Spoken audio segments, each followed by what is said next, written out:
Welcome back to the Hillcrest Education Series. Our guest today is social worker Jea Theis, bereavement coordinator for Hillcrest Hospice Care. Well, there's a lot of physical and emotional symptoms that can overlap when we're looking at grief and depression. Emotionally, there's those same intense feelings of sadness and longing. Grief tends to come in waves of very strong emotions and then kind of evening out, whereas depression tends to be a more static state where those feelings are experienced over time. There's also physical things that are in common, so changes in sleeping patterns. People tend to sleep a lot more or have a lot of insomnia. Changes in eating habits, so people tend to eat more or eat less, and then consequently gain weight or lose weight as well.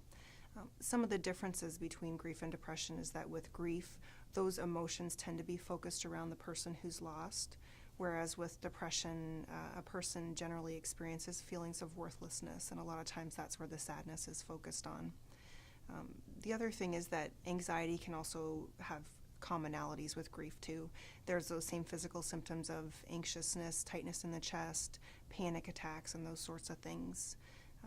Someone who's grieving might express a desire to be with the person who is lost and maybe feel like they're ready for life to be over.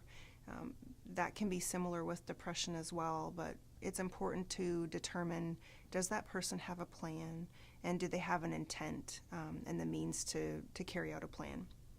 You always want to talk about suicide and ending life when you have people expressing those feelings and get them help. And then finally, you definitely want to check in with your family care physician if you're having any of these experiences, because they'll be able to help you out.